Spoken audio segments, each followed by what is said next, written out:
The year was 1993. The Bronx, a borough known for its vibrant culture and resilient spirit, became the setting for a horrific crime. On February 14, 1993, a day meant for celebrating love, a brutal massacre unfolded inside a local apartment. 6 people were found dead, their lives cut short in a hail of gunfire.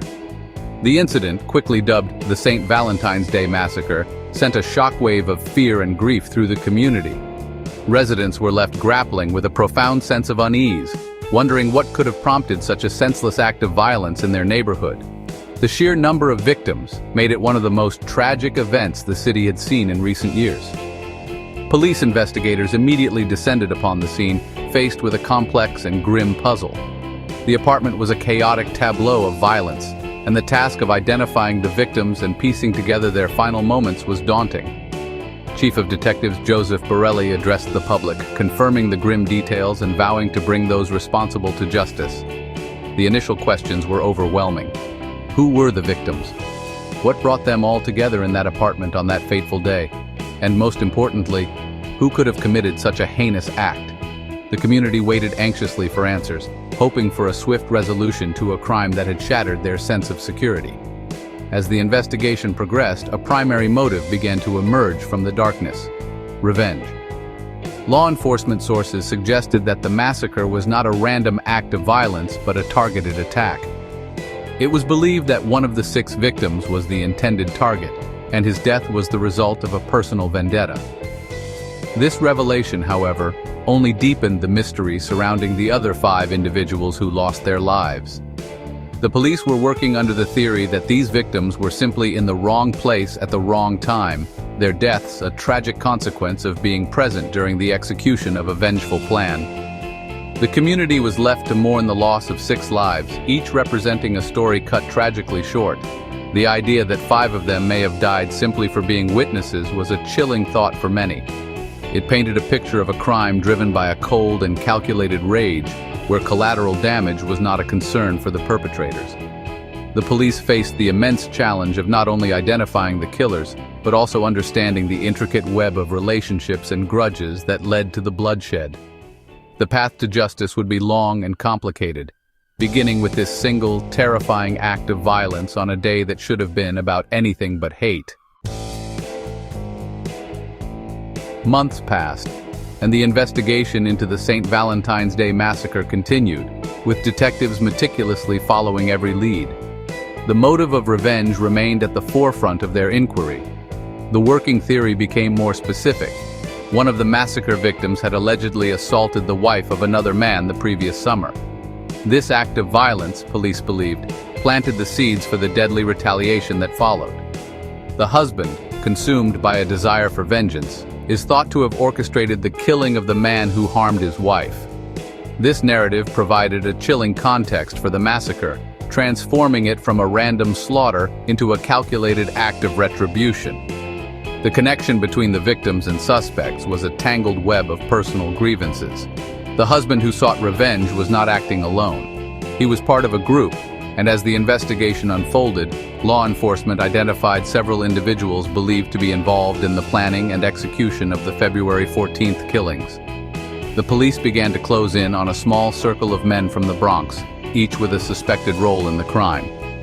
The challenge was gathering enough evidence to secure arrests and prove their involvement beyond a reasonable doubt. The community watched, hoping that the perpetrators would soon be held accountable for their devastating actions. The first major break in the case came on Wednesday, November 27, 1993. Elliot Lopez, an 18-year-old, was taken into custody. His arrest was surprisingly straightforward. He was apprehended when he reported to court for a prior, unrelated drug charge.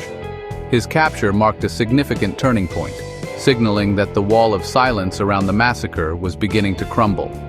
This single arrest provided investigators with new momentum, and they quickly moved to apprehend the other suspects. The city held its breath, sensing that the full story behind the bloody Valentine's Day was about to be revealed to the public. The following day, Thursday, November 28th, saw a flurry of police activity. Anthony Casellas, 21, was arrested along with 2 other men whose names were not immediately released. The identities of these two men, however, would soon become central to an even more dramatic and tragic turn of events. One was the husband whose wife had allegedly been assaulted, the very man at the center of the revenge plot. The other was a friend who was also now a suspect in the massacre. With 4 men in custody, it seemed the case was nearing its conclusion. But a shocking event outside the Bronx Courthouse would prove that this cycle of violence was far from over.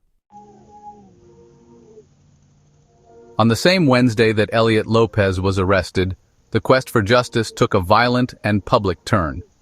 Just outside the Bronx Hall of Justice, chaos erupted in the middle of the afternoon. Around 2:40 p.m., as people went about their business near the courthouse, gunshots rang out, sending pedestrians scrambling for cover. In the ensuing panic, a 29-year-old woman lay dying on the sidewalk, and 2 men were wounded. The scene, just steps from the halls of justice, was a grim reminder of how easily street violence can spill into any corner of the city, even those dedicated to upholding the law. The gunman was identified as 15-year-old Jaden Baez. Eyewitnesses and police saw Baez, who was wearing a bulletproof vest, shoot a man multiple times in the chest. That man was Jaron Grant, who was tragically killed in the attack. The woman who died was the wife of one of the massacre suspects, the very woman whose alleged assault had sparked the initial revenge plot. Her husband, who was also a suspect in the massacre, was one of the 2 men wounded in the courthouse shooting. Baez, armed with a 9mm pistol, attempted to flee the scene but was quickly apprehended by police officers who were already nearby. The brazenness of the attack in broad daylight was stunning. The motive for this second violent act was, once again, revenge. Jaden Baez reportedly knew one of the 6 victims from the St. Valentine's Day massacre. Believing that the people at the courthouse were responsible for his friend's death, he took matters into his own hands. The courthouse shooting was a direct and deadly consequence of the earlier tragedy, a clear illustration of how one act of vengeance can ignite another. The cycle of violence was now spinning wildly out of control, claiming new victims and creating new grievances. The Bronx was now dealing with 2 interconnected tragedies, each fueling the other with a seemingly endless supply of rage and sorrow. The investigation into Jaden Baez revealed a history of gun violence that belied his young age. The .40 caliber pistol recovered from him was linked to at least 2 other shootings in the Bronx during the fall of 1993. In one incident on October 14th, he allegedly fired into a crowd in Mott Haven. In another, on November 20th, he allegedly gave the gun to a 17-year-old accomplice, who then shot and injured a 65-year-old woman. Baez was not just a grieving friend seeking retribution. He was a young man already deep in a world of violent crime. He was indicted for murder and other charges, facing a future behind bars for continuing a war that had already cost too many lives. This tragic saga, unfolding in 1993, spanned from a blood-soaked apartment to a chaotic courthouse sidewalk, serving as a powerful and devastating lesson on the true cost of revenge. What began as one man's alleged crime, an assault, spiraled into a massacre that claimed 6 lives. This act of vengeance, meant to settle a score, did not bring resolution. Instead, it planted the seeds for more violence, creating new wounds and new motives for retaliation. The death of the 5 additional victims in the 1993 massacre, individuals who may have just been in the wrong place at the wrong time, highlights the indiscriminate nature of such rage. Revenge is a fire that rarely consumes only its intended target. The courthouse shooting brought this cycle into horrifyingly sharp focus.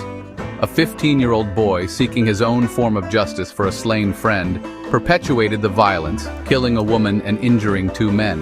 One of those men was a suspect in the very crime the boy was trying to avenge. The woman who died was the one whose suffering had supposedly justified the initial massacre.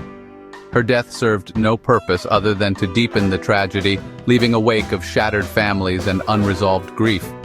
This chain of events demonstrates that vengeance is not a form of justice. It is a self-perpetuating engine of destruction that ultimately leaves everyone worse off. For law enforcement in 1993, the intertwined crimes presented a complex challenge, but for the community, the impact was much more personal. The violence eroded the sense of safety and trust that holds a neighborhood together. It fed a narrative of fear, where disputes are settled not with words or through the legal system, but with guns. Breaking this cycle requires more than just police work and arrests. It demands a collective effort from community leaders, families, and individuals to reject vengeance as a solution and to promote pathways to peace and reconciliation. The pain is real, but responding with more violence only ensures that the pain will continue to spread. Ultimately, this story from 1993 is a somber reminder that the pursuit of revenge is a journey with no satisfying destination. It leads only to more graveyards, more grieving families, and more broken communities. The path to healing begins when a community decides to choose peace over retribution, to seek justice through the proper channels, and to support one another in breaking the devastating cycle of violence. The memory of those lost in the Bronx in 1993 serves as a solemn call to action, to find better ways to resolve our conflicts before they consume us all, ensuring that love, not vengeance, has the final word.